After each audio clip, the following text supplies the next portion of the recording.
So here at the Socially Used Studio, after every shoot, we sit around in the control room and we talk about what went good, what went bad, and what we could do better in the future. And we realized that we should probably record these things so we can actually remember what we said.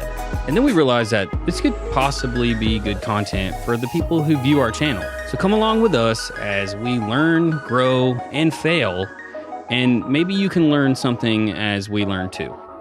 Welcome to the Debrief.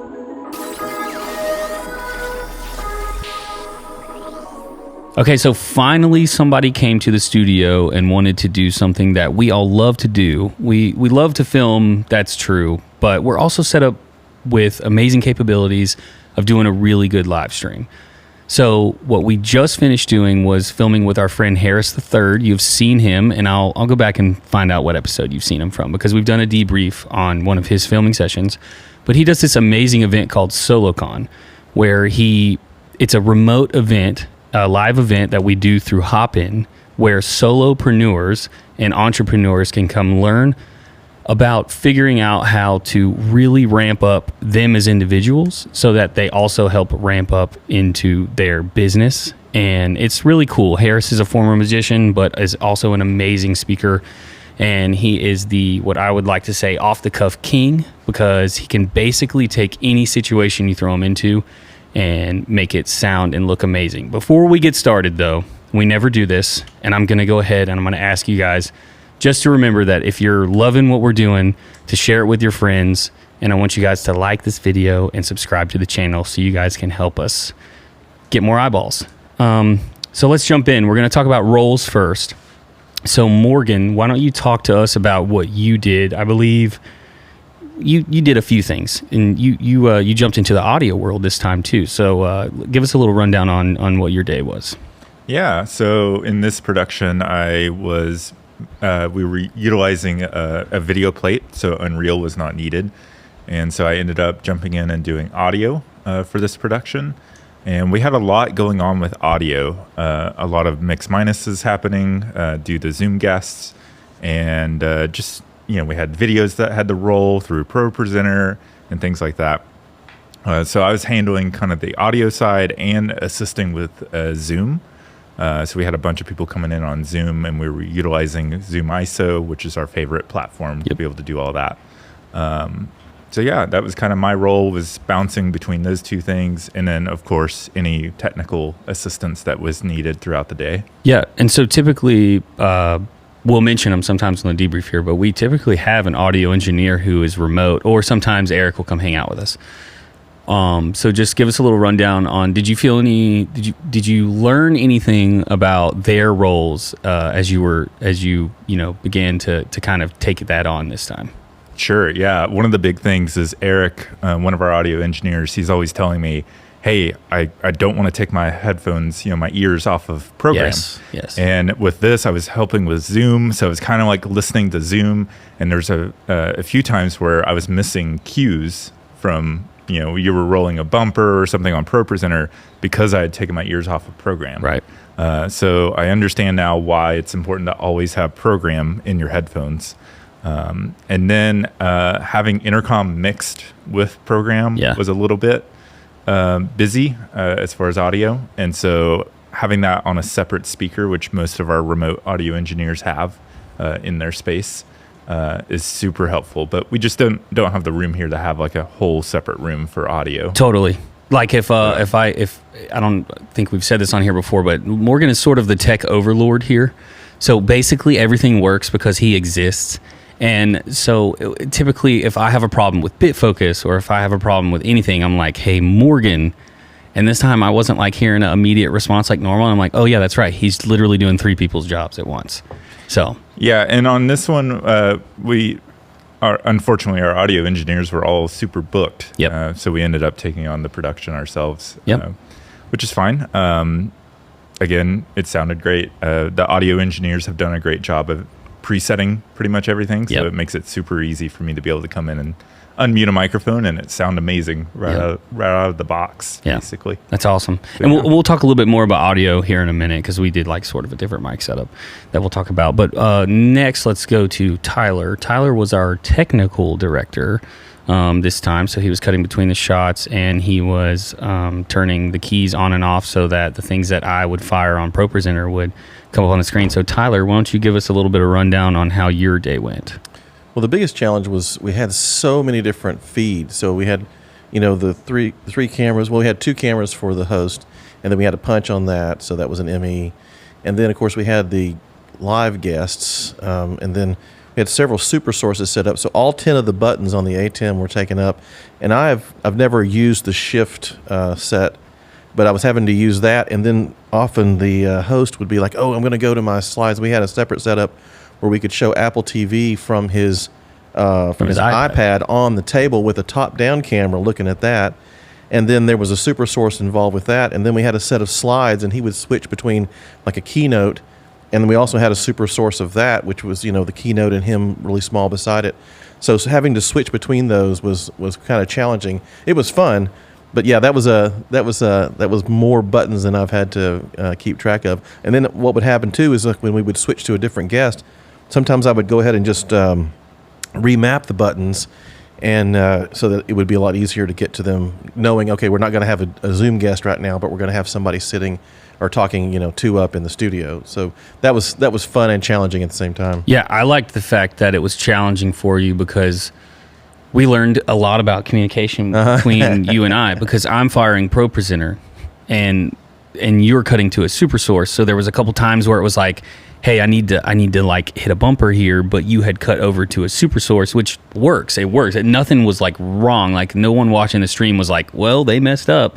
But it wasn't like the rest of them if it was a keynote speaker versus like an interview. So we learned a lot about like, oh yeah, by the way, when we're doing this live stream, like communication, it has to be rolling at all times. And luckily with this comm system, it's not too hard to, interact directly with each other. We're also sitting directly next to each other when that happens.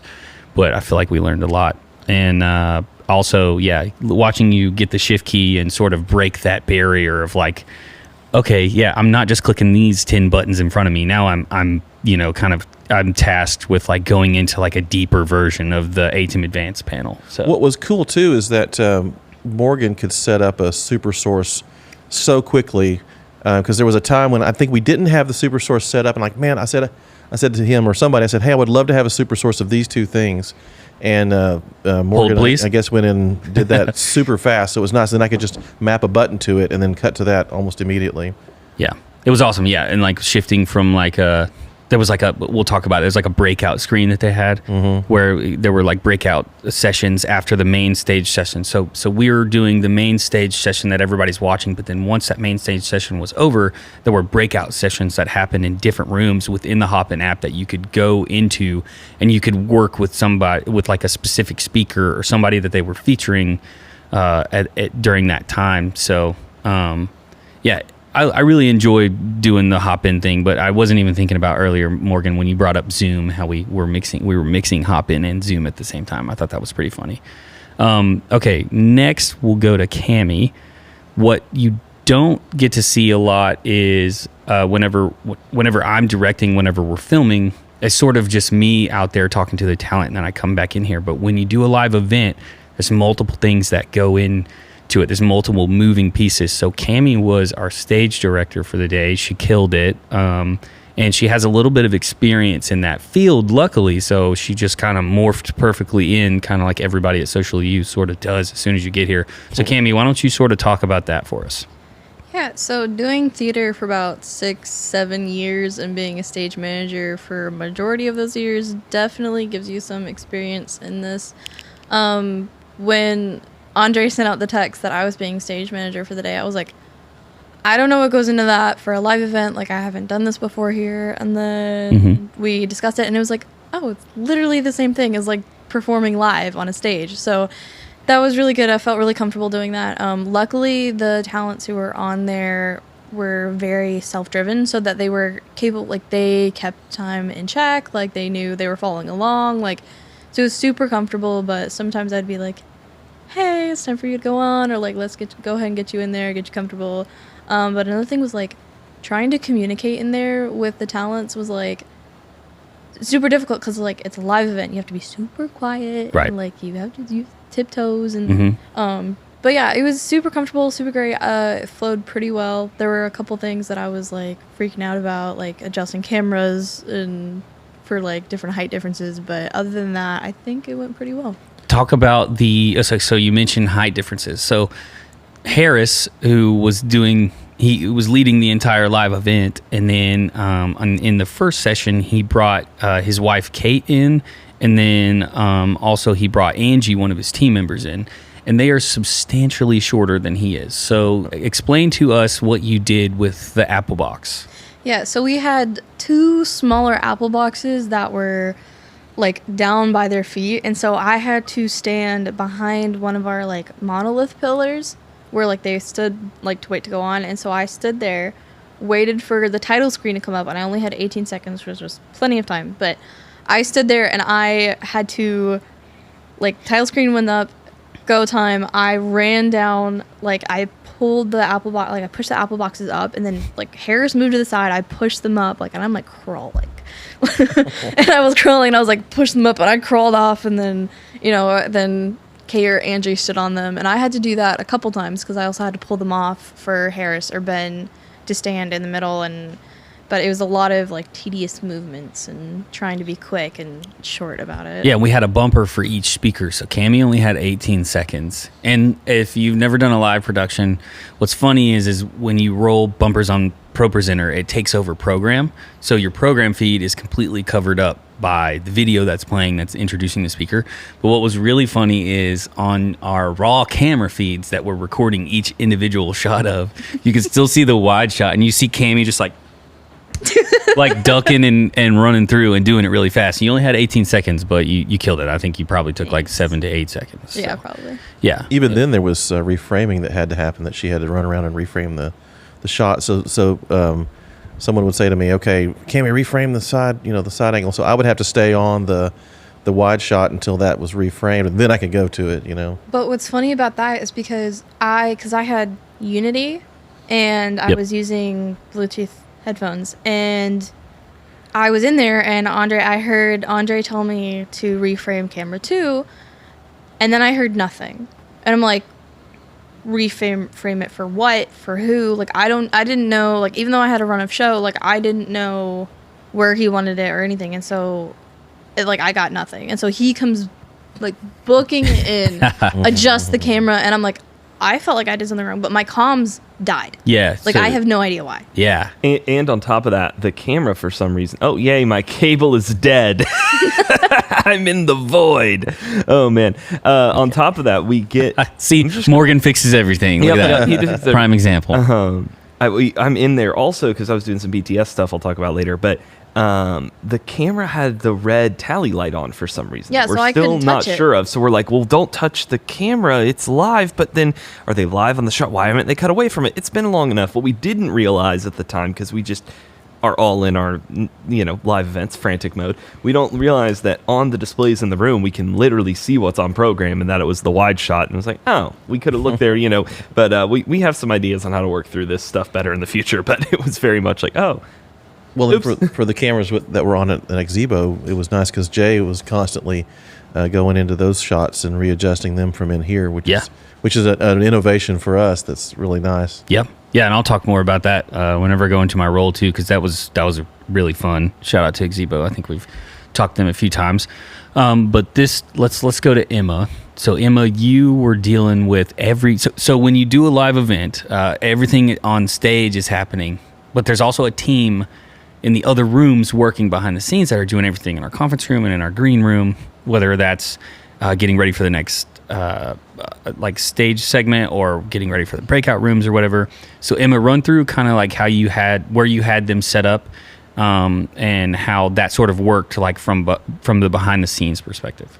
Yeah, so luckily Harris's team, they're pros, and so they've done this I don't know how many times, but we did 4 breakout rooms, and our space, we have some space issues here.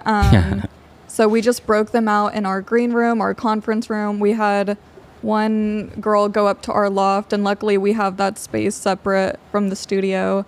And then where was and then in the studio, we had the 4th breakout room Right. in the studio. Yeah. Harris would do his breakout sessions from the main stage. Yeah. Yeah.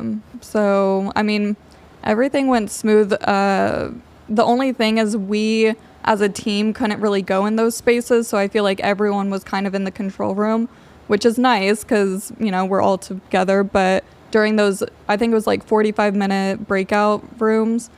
So during that time, we would just like be quiet and kind of do our own thing in the control room and not really bother them too much. Yep, that's true, except for Tyler.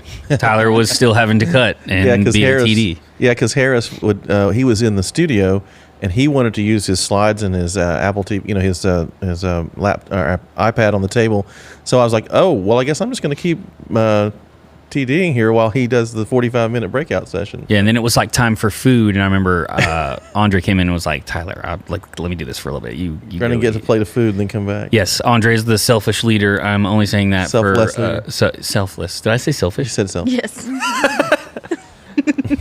He's the selfless leader, and I'm only saying that for brownie points when he listens to this. But yeah, Emma does a great job of organizing everything else that goes on behind the scenes that a lot of you guys don't get to do, from hospitality and things like that on day of, or like introducing the people to the space and bringing them in. So it was great to see her also get to like work into some of the production environment by like being able to help people get set up in different spaces and get all that set up. So the team was working at 1,000,000 miles an hour from all angles, and everybody did an awesome job.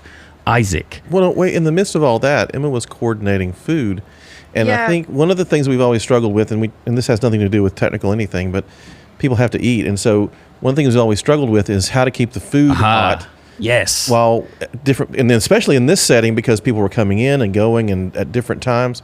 And we've finally found, I guess, a set of components that allow you to have hot food the whole time. Like there's like a big hot plate thing and a big thing. Yeah, of I can't water remember in it. who said it. Maybe it was you, but somebody said, because it's been a thing to have food stay hot and be ready at all times. And that's a huge thing. Like people don't think about that, but when you get cold food, it sucks. And then when you put it into the microwave, it also sucks. Yeah. So. The experience having cold food versus hot food, it's just such a Night difference and day. that nobody really notices. But if you have hot food, it just makes it so much better. And but it's less work for you. that's true. But it's something we've kind of struggled with since the beginning. But it's just because those type of like restaurant or the things hotels would have are pretty expensive. Expensive So it's stuff, kind yeah. of like a investment. So we finally made the investment, and it's very worth it. Where did you learn about those pieces of equipment that we're using now to keep the food hot? Just Andre research. Dantzler. Yeah. He had something specific in mind, and I think he had done his own research. But they were really expensive, so we did some eBay shopping and found a really great deal. So No way. yeah, I think another thing was that when we brought food in, they were in their breakout sessions. So we usually eat in the conference room because there's like a whole countertop and the massive table. And so we usually eat in there. But we had to sneak through the green room where somebody was and sneak into the conference room where somebody else was. And we had to be super quiet setting up food. And it was a little bit of a struggle, but I think Emma and I were in a bit of a stealth mode. Cammy was super helpful with that, and we tried to be as quiet as possible.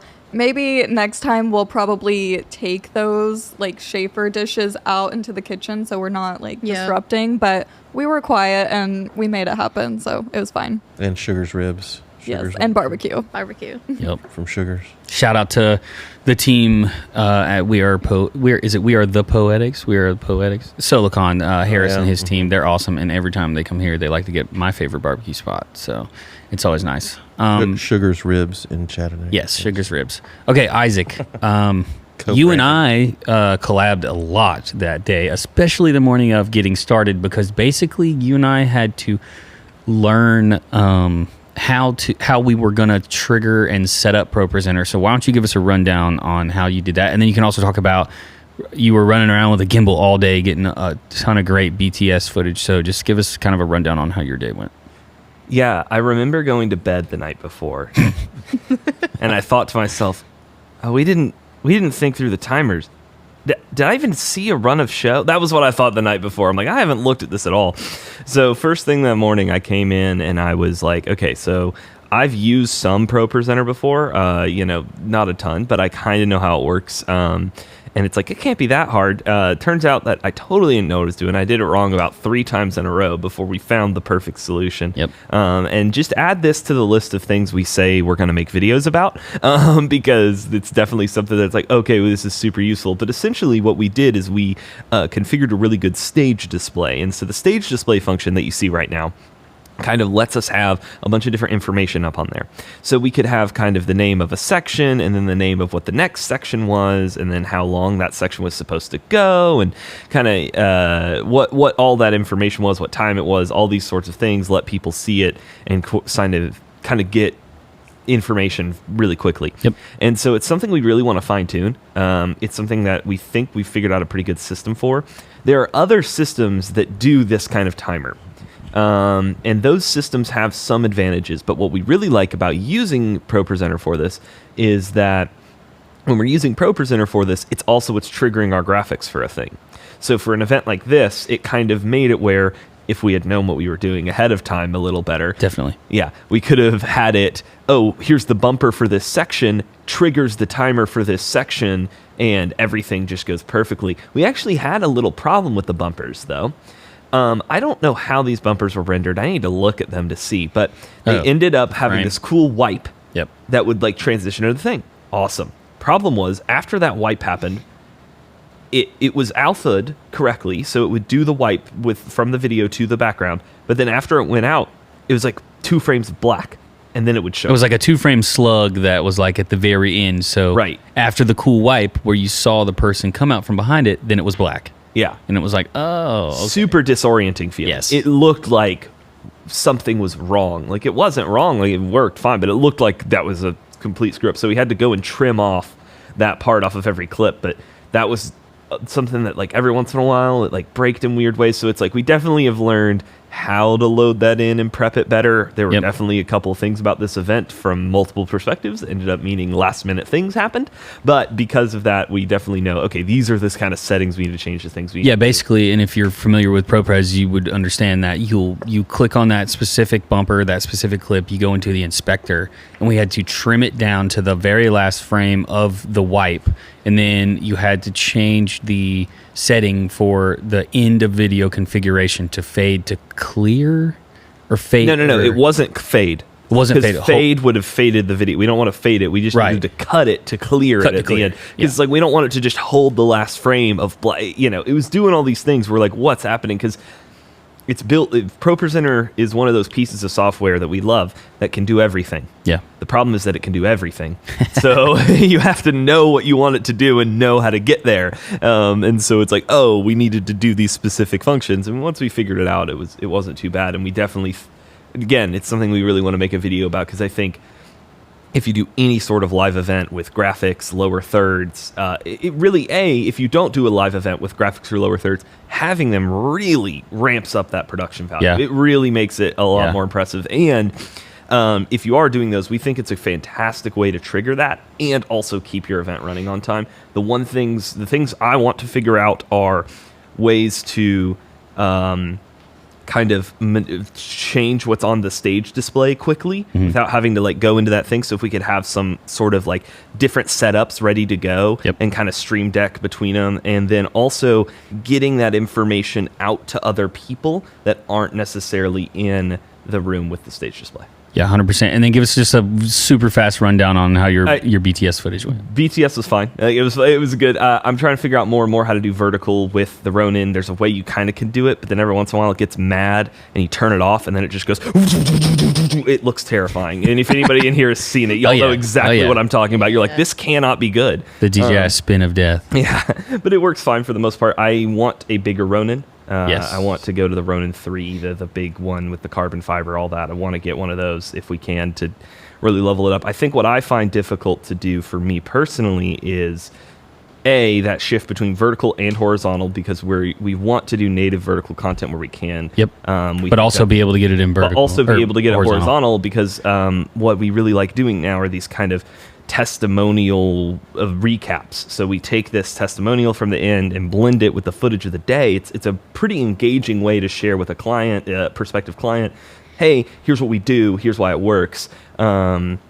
but it's difficult to share that when all we have is like, here's the Instagram Reel version, but most of them look at it on their phone anyways. So, but yeah, so overall it's definitely, it's good. I've definitely found some things where it's like, I want to be able to edit these a ton, but then there will be like these past couple days where it's like, cool, I need to edit that, but also we have a plate that we have to edit. We have this other thing we need to do, and we got to look at this thing. We're filming the couple next days. We're filming the next couple days. Yeah. Well, it's awesome having you being able to do that though, because man, the reels are stepping up in production quality and all that. Oh yeah, just actually a quick note about the last one because he didn't show it because I don't think it was done by the debrief. We're going to talk about this. This is for the hospital, Tenova.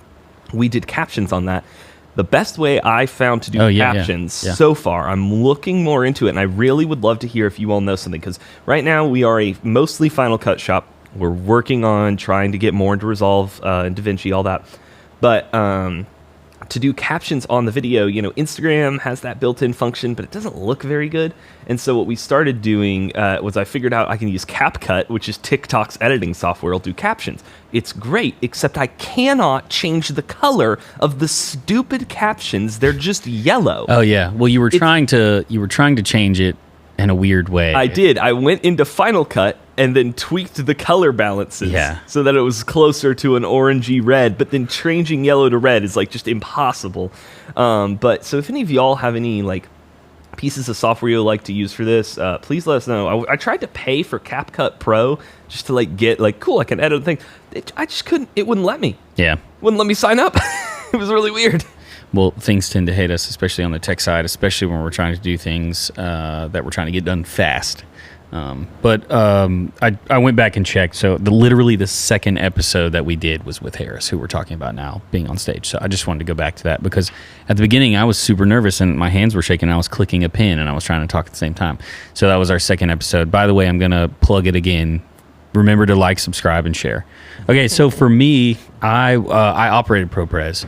And so basically the little system that Isaac and I came up with, I concentrated on, having to fire the bumpers at the right time. And a lot of the times when we're filming, I'm not as involved directly in the content if I'm not like having to direct with someone. But this time my eyes were glued to the screen because we were sticking to a run a show, and I was firing things at the time that they needed to be fired, and we were bringing up the correct name of the correct guest, firing the lower thirds. And a couple of times, like I would just miss the timer thing, and I would just hear a little voice inside my head, which was Isaac coming over my comms, hit me, direct me like, "Hey Jay, remember to do the timer." So it was nice having you over there, also paying attention to what I was doing, trying to make all that happen. And then Tyler mentioned it briefly, but when Harris would either come off of the stage and somebody new would come on at a different height, or when he would interview them, Harris would kind of like shift over to the other side of the table he was standing at. Instead of having to change his camera physically with the Gazebo robots that we have, all I have to do is open up a web browser and I type in the right IP address, and then I have full control of the Gazebo cameras. So it was awesome. I would just select like a certain percentage of change that I would do, and I would click an arrow, and I was able to reframe him for his headroom and putting him on the correct third. So the Gazebos are freaking awesome, man. We really want to start trying to utilize those anytime that we use a plate. I feel like if there's not a shot, if a shot is not a teleprompter and it's a side shot, it almost has to be either camera 1 or 6, which would be sort of at the end of our spectrum of cameras that we'll be able to use plates with, so that we can always be able to adjust on the fly and we don't have to worry about going in there. And then Zoom. So all of the guests, well, not all of the guests, but the majority of the guests were remote. So Morgan, can you just give us a quick rundown on what Andre was doing with Zoom? Sure. It was mostly just getting them onboarded so that they could have their camera and audio set. What we found is a lot of people this time around didn't have headphones right away. Mm-hmm. And so the Zoom echo cancellation is a bit much. And so whenever you're doing something with remote guests, it's a good idea to always have headphones, because that's going to make the sound way better. A few of the guests, one of them had like a really nice high-end PTZ camera and a really nice microphone, but he didn't have headphones. Yep. And so we were getting this really bad feedback. as a result. And we were able to get him to put some AirPods in, and that was able to resolve the problem. But we're utilizing Zoom ISO to be able to bring everybody in. It was a really good program to be able to do that. In the past, I've been able to grab the audio directly from Zoom ISO. This time around, I don't know if there's been an update or an OS change or something like that, but we were having major audio problems. And so it was sounding very garbled, very not, almost like a mismatch of bitrate for audio. So we ended up having to fall back to our previous solution for Zoom, which is where we just have a dedicated computer, a Mac Mini, and I just pulled the audio straight from there, and that was able to resolve it. So I'm working with the Zoom ISO team to kind of get that resolved. The difference was I was trying to take the audio off of the SDI, so it was embedded audio. Right. And so I'm not for sure if that's what was causing some of my issues. For those that don't know, we use Zoom ISO with the Blackmagic DeckLink 8K Pro cards, so I'm able to get 4 outputs from Zoom. But yeah, I think something was going on there, so that was a real challenge. We ended up creating breakout rooms. So the workflow was they would come into what we call the green room on Zoom. Andre would work with them there. We had a way for him to be able to have his camera, like what we use for the debrief, to be inside that Zoom so that the guests could see him. And he would kind of work through their audio settings, their video settings, things like that to get them all set up and ready to go. And then once that was done, he would move them over to the breakout room inside of Zoom that we called On Air. And On Air was when I could take them and pull them into the broadcast. And so they do their segment, their keynote, their speaking. And then once they were done, we'd move them from that room to another breakout room called Off Air. And we'd be able to say goodbye, tell them, hey, thanks for joining us. And they'd be on their way. And so that was kind of the cycle that we went through.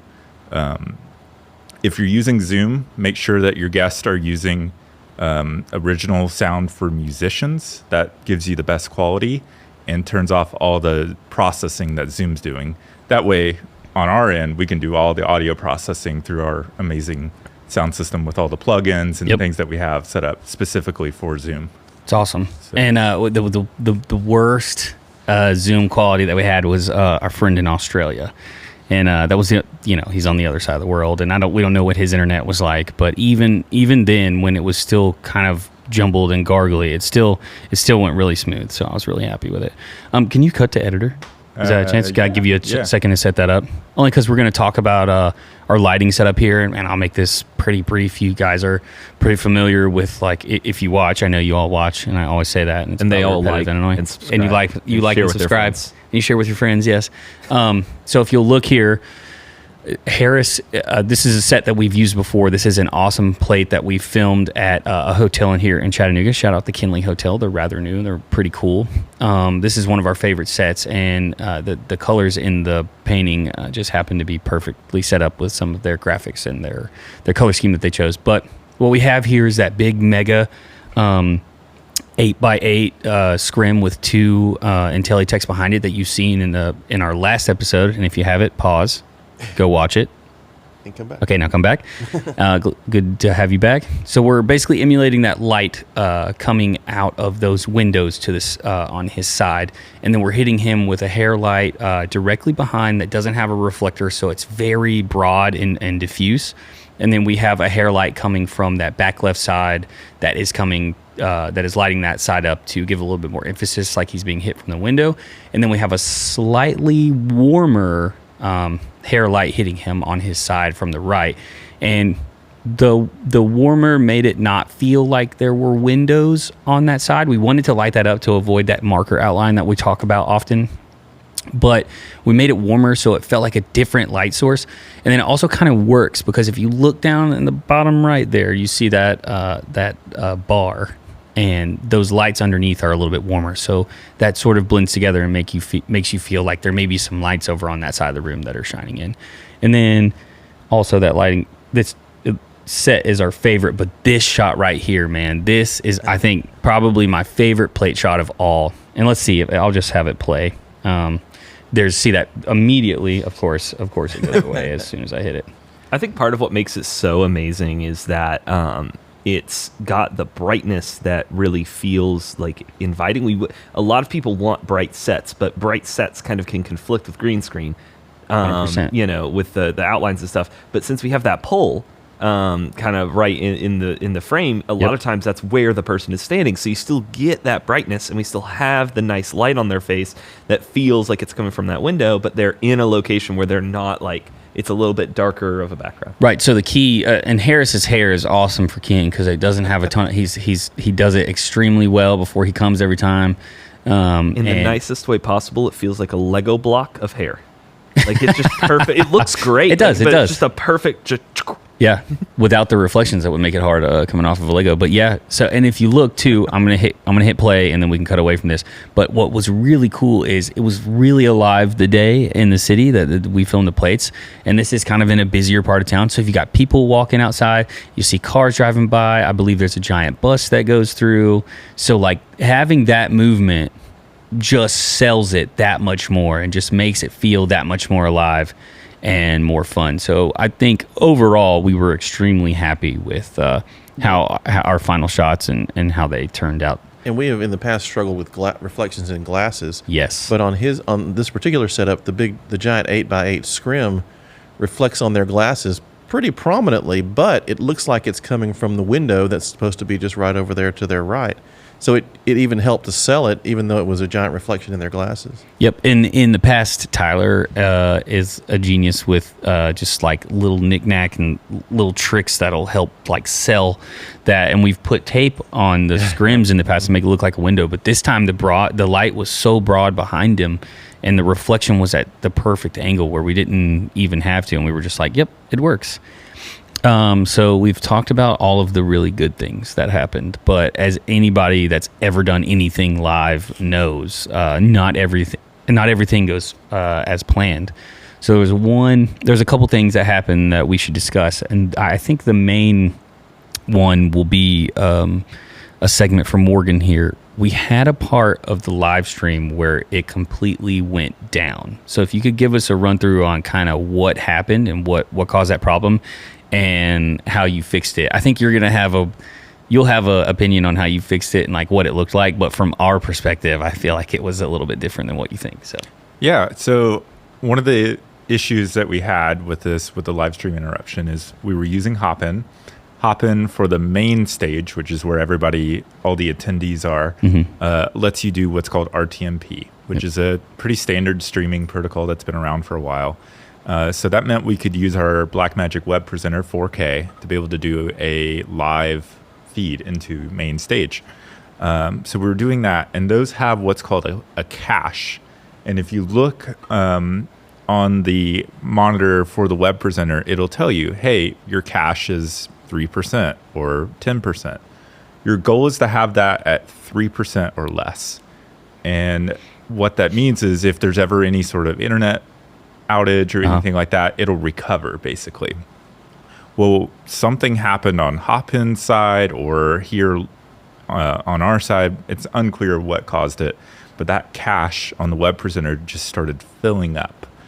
And we got notified by a member of their team that, hey, the main stage is off air. And so we looked up at the Web Presenter and it was all the way up to like 90% cache. And that meant that it was never going to recover. That was way too high. Probably past 20%, you're not recovering that.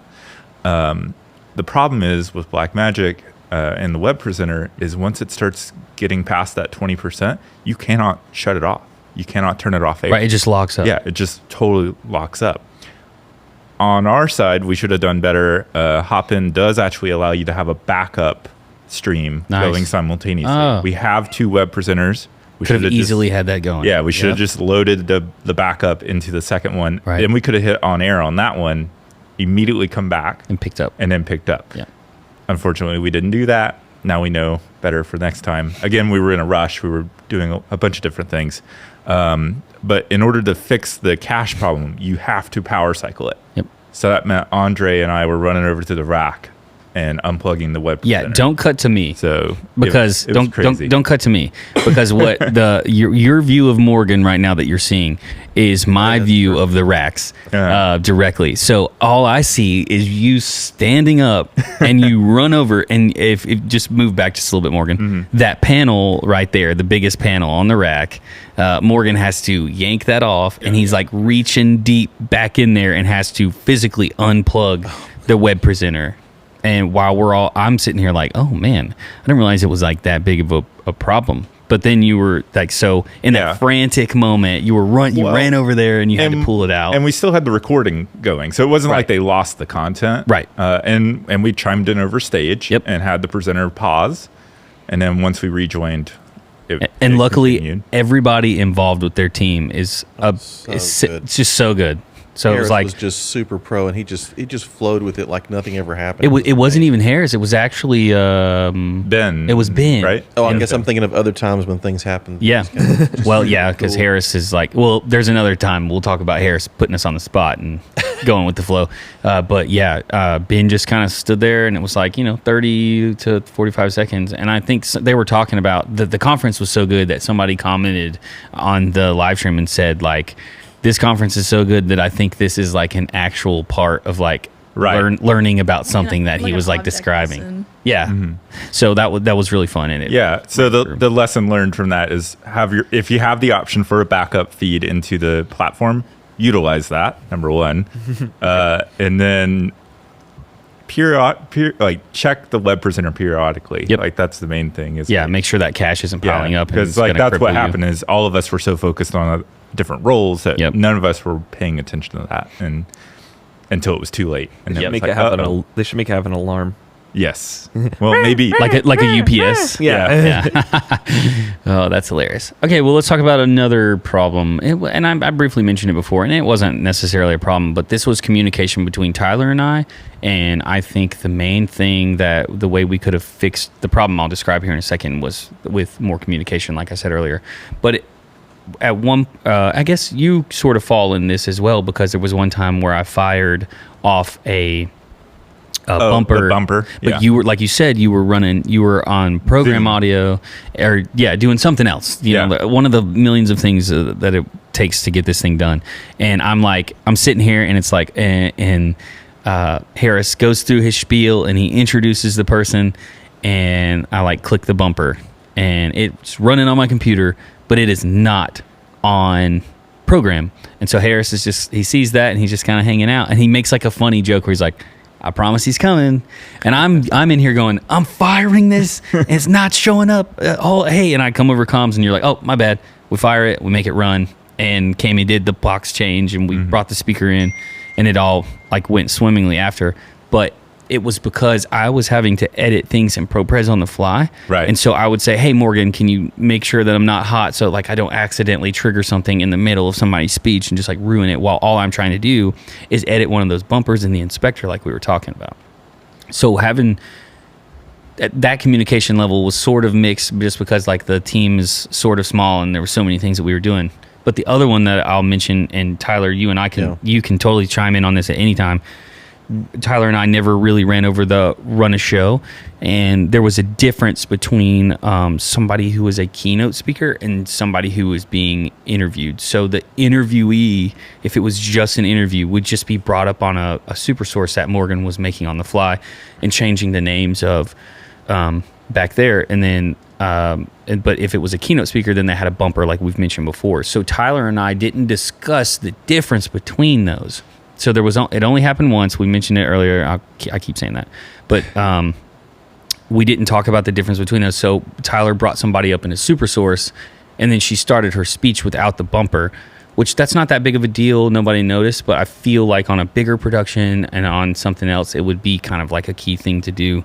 Tyler, what do you think we could have done between you and I to fix just that? knowing that, because the next the person before that we brought on from Zoom was just and I think we've got so and so here is with us today, and you just cut to the super source, and he's like, hey, welcome so and so.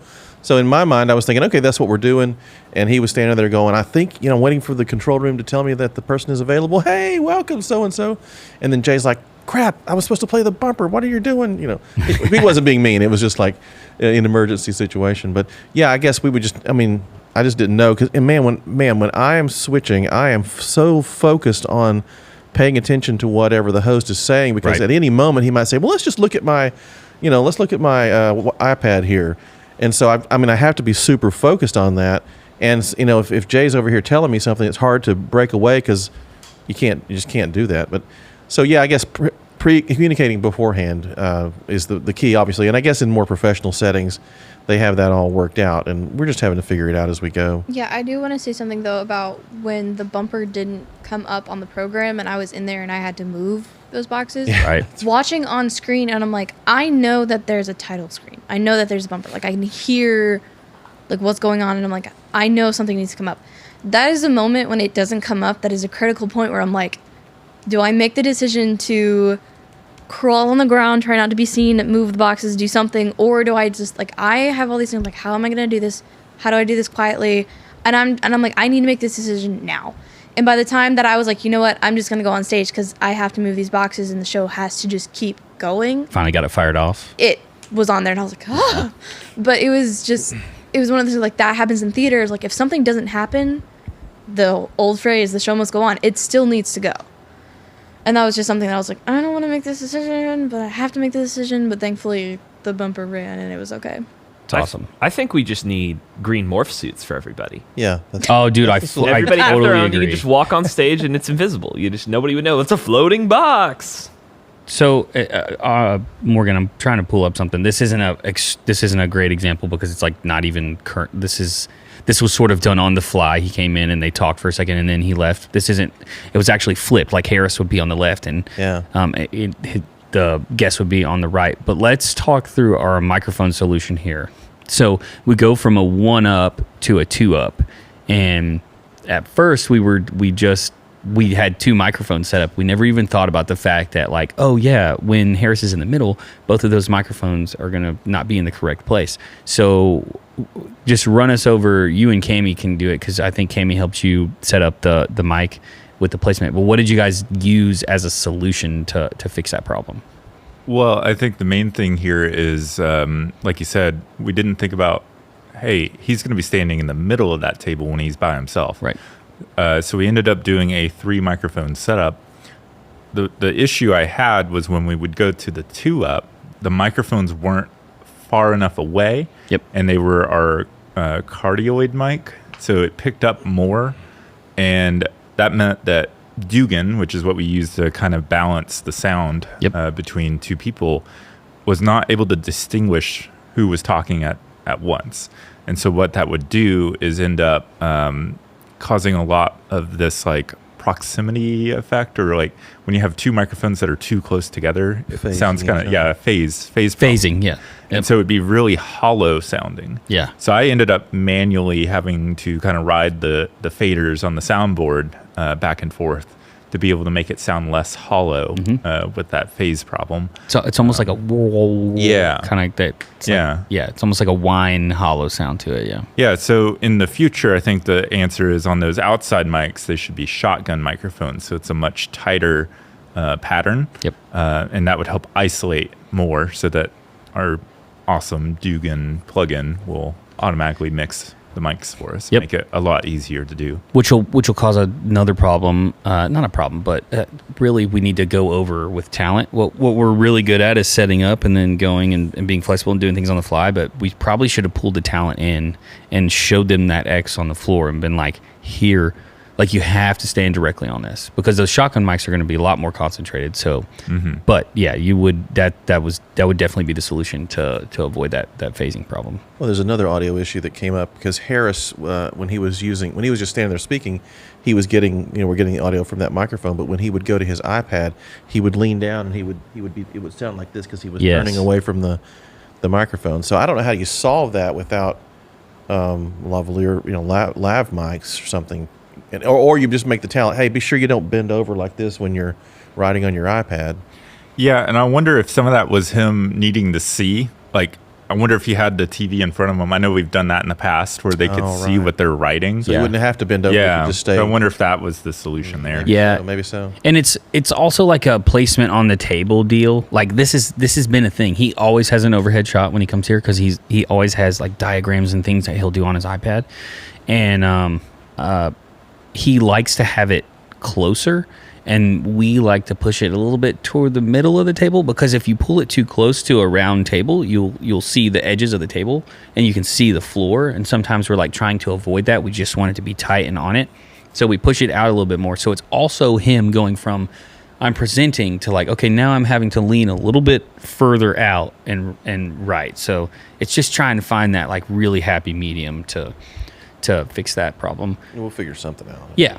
Okay. And the last thing when it comes to like an audio problem was Harris is really good at putting us on the spot, but it's all in like he wants to show us off. So it's all good-hearted fun. But he's like, hey, so can we show the control room, And we're like, okay, everybody, let's put this camera here. And then Tyler cuts to the control room and we all wave up at the studio spy cam. And then Harris is like, so Andre, can you talk to me right now? And we're explain the difficulty of getting that audio to the program and then what solution you did was not really a huge solution, but well, part of the problem is, as someone pointed out, we have audio sync challenges here. So we delay our program audio to get everything in sync out there on the soundstage. So Harris's mic and everything is delayed by about 5 frames. Mm-hmm. And so we have this kind of big delay happening there. So if we talk and go through the program with our microphones, it would speech jam us because we're hearing it at that delay. Yep. So I was like, oh, well, I can't route our audio directly in because then we'll hear ourselves in the control room, number one, through our headphones. Which and is then disgusting. We wouldn't be able to talk because of the delay for audio. So what we ended up doing in the fastest way possible was to talk down stage, which would come out over the speakers, and I could pick that up on the mic. It wasn't the most elegant solution, but it was fast. And because we have it where when we talk down stage, it takes program out of our headphones, it meant that we could talk fully and not be speech jammed. But that was something to have to think about is like, oh, we need to route these microphones into the program feed, on the fly. Which again, we have it kind of set up like what we're doing now for the debrief. Right. But even for the debrief, we disable that delay so that we can all sit here and talk normally. And then in post, we're kind of sliding the audio. Well, some people have pointed out that the guy who edited the last video might have done it wrong, and that was me. So I'll take full accountability there. The other thing, too, that I think is one of our principles is we want the talent to be able to say, hey, can I see a shot of the moon from the, whatever. Show them whatever they want to see. Because so Harris can just say, hey, can we just talk to Andre? And he's really super professional about knowing capabilities and stuff like that. But to be able to say, well, I want to switch between my slides and my iPad and be able to bring somebody in. And I'm just going to stand over here for a little while and talk to this person just kind of on the fly. And then we can just adapt to that. I think that's kind of a fun feature instead of us saying, no, we can't. Sorry, we can't do that, sir. Flexibility, right? Flexibility, yeah, just adapting. Yeah, that's funny because we have a little thing that we typed up for us to kind of go by to do this debrief. And one of the last things we'll talk about is the importance of that aspect of flexibility. Like one of the most important things as a team that you can discuss between each other is, okay, today will not be frustrating because we are going to adapt and be as flexible as possible to make the best product happen. So while it might be difficult to on the fly have to go change something, and it may like add a little bit of extra time, and it may be a little bit frustrating, that doesn't matter. You just kind of got to leave that frustration at the door and understand like, hey, today we're going to be extremely flexible, and if we can't get something done, then okay, we can't get something done. And something that, again, here's your flowers, Andre. Something that Andre always preaches is being 100% truthful and transparent. So while people may ask for things, never just say yes. and be if it may be a little difficult and if it may be troublesome, you shouldn't just say yes and try to deliver something that may feel difficult. You just need to be very transparent with the client and say, hey, look, this is how we'll get that done. And it may be a little difficult. It may take a little extra time, but we're here to be as flexible as possible to help you guys do have the best production possible. So being flexible, that is extremely important. Yeah, this is reminding me, Cammie just mentioned this in our text because, that way we can all talk to each other and not say words out loud. Yeah. We had a fun little thing happen, speaking of being flexible, where we're out in the hallway. Somebody is, I think it was Andre, in the middle of the thing, and they look in at the room and it's like, what's flashing? Turns out it's the stage display.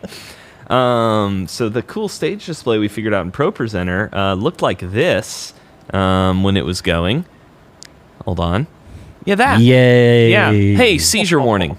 We'll put that somewhere. Yeah. Hey, so yeah, it looked like that. So the way we ended up fixing this, Morgan, was we went down. We just rerouted it through ATEM. Yeah. And somehow that was able to resync the signal. We are passing the signal through some smart scopes from Blackmagic, so maybe that has something to do with it. But it wasn't messed up on the yeah. smart scopes. Looked fine on there. And it looked fine in here. Yeah, on the stage display that we had, running in the top corner that people saw when you showed Right. all the screens earlier. It is funny for Morgan said that we run these through smart scopes. So a lot of people use smart scopes for a specific thing, whether they're looking at maybe false color or they're working on exposure and looking at waveforms and different things on that. All we use them for is, number one, cool looking screens. And then number two, when we're sending videos out to those confidence monitors out on the stage, unless we have a camera view of those TVs out there, we don't know what they're showing. We don't know if that signal, we don't know if I clicked the right button on the video hub and if I'm sending the right thing. So having those loop through these smart scopes lets us see what's showing on the screens out there. So it gives us confidence in the confidence monitors. Also, we need more cameras in the studio to see what's actually. Yeah, more spy cams. Yeah, we need to add we have one spy cam that's up in the corner, but the moment that we move these big, what we call monoliths or sound panels, you can move two of them and then boom, the spy cam is completely blocked. So I think the last thing I'll kind of toss this, anybody can chime in. But what's one of the key takeaways, Isaac, Morgan, anybody can say anything. What's a key takeaway that you guys had from doing this production? And before you guys answer, remember to like and subscribe and share with all of your friends. It's a packed debrief. This is a packed debrief. This is a good It's one. going longer than I felt like we were going to. Yeah, We got for a sure. lot to talk about. Cool. Quick one that I think Morgan would also mention is the role that we didn't have well defined was some sort of who was in charge completely? Who was our producer? Who was the person who says, this is what's happening, here's what's happening next. Okay, we need to put up this thing, we need to put up that thing. And I think those roles, it's unclear to me if that has to be someone's entire roles. They just sit and look at a spreadsheet all day and go, this is what's next. This is what, we probably can mesh some roles together into that, but that definitely would have helped. Sometimes it's hard when we don't have that one clear voice during a live stream of this is what we're doing. Well, there's a reason why that's the role, because somebody has determined that, no, there has to be somebody that their sole job is to look at that thing and go, here's what's coming next, get this ready, get that person over here. Well, and my background being in broadcast television, we always had a producer, and that producer told you what was going on air, when, where. And yeah, I know you kind of joke, Isaac, about looking at a spreadsheet. That's all our producers would do. Yep. They would just look at the time, because in television we had hard start and stops. Yep. Now with this live event that Harris was putting There was on, some room for there was error. flexibility. Yep. So he was able to just go a little longer or a little shorter depending on how it was going. But there was times where he would be in a breakout session and we were supposed to be on main stage. Yeah. And so it's like, okay, so what do we do in that scenario? Who is the person that is going to say, okay, we're going 5 minutes over, so that means I'm going to cut this interview down by 5 minutes. But that person has to be extremely assertive, and that can be a very uncomfortable place to be, especially when you're doing something that the entire vision is created by the person that is going over the time. Right. You don't want to be like, hey, man, got to cut you. Oh, wait, I can't really say that to you. So it's like trying to find that balance. I personally think that role could have fallen onto me with ProPres, because technically I'm triggering the timers and I'm kind of looking at a run of show on my screen. So I could be calling that out. And I think next time that may be what we do, because like instead of somebody just looking at the spreadsheet, I've been writing on it, but I literally have the ROS spreadsheet right here, and I was just kind of marking things off as I was going and making sure that I was triggering timers correctly. So, but the difficulty there would be like, Cammie and I would also have to be in like super direct communication, because if she's stage managing, she also has to know those times. So I think we can figure that out. As we were talking about that later in the day, I was like, that may make sense for somebody who was in my position to do that. Any takeaways from anybody else? I think something would be always willing to adapt and overcome, because we have to be super flexible all the time, no matter what it is. And getting frustrated, be like, it just doesn't work. We'll be like, okay, stop, do something else, work on it, move on. Like, you have to adapt and overcome, and that's super important, especially during a live event. Was it Salt and Pepper that push it? Just got to keep pushing. There you go. There you go. I think too, it's amazing. It's interesting how mechanical operating the ATEM is, and so I want more practice with being able to shift to that next row of buttons. It's almost like playing a musical instrument, because sometimes you can't even look at it while you're doing it. But it's interesting, in such a digital world, you still have that very mechanical pushing of this button and that button, and then hitting the cut. It's fascinating. So for me, more practice with that. I think I definitely would. This event made me go, okay, we need a bigger. Oh man, I forget the name of the actual thing. Advanced panel. Yes, I got there. Yes. We need a bigger one. They make now the 21 ME. I don't know if we want a 2 ME. I mean, technically, we need the 4 ME, the giant one. Yeah. And then we could see everything all at once. But I feel like that would just be overwhelming. So what people won't see is we have a 4 ME advanced panel, but it's all you it's only the have 1 ME. You have 1 ME, but you can switch between 4. Right. You're saying you want 4 physical sets of buttons, and it's massive, and I think we need to get it no matter so cool. what, because it looks super dope. Also, we will instantly utilize it all. Yep. Immediately, because that's exactly what happens. Exactly what happens. Okay, well, this has been a very packed debrief. Again, if you guys will like, subscribe, comment, go back, watch some of our past episodes. And like I mentioned in the last one, we're going to start really cranking these out and concentrating on getting this super awesome and fun information out for you guys to watch and learn. And in reality, I think I said this in the very first intro I ever did. You guys are going to learn with us. That's what we're doing here. We're sharing everything that we do so that we can share all of the information, and everybody gets to benefit and learn about this incredible, some people call it a hobby, some people call it a job. That's why the prosumer market even exists. But it's always really fun to sit down and talk about these things and learn and share it with everybody. So Morgan, go ahead and cut to the studio spy cam, and everybody wave goodbye, and we'll see you guys on the next one.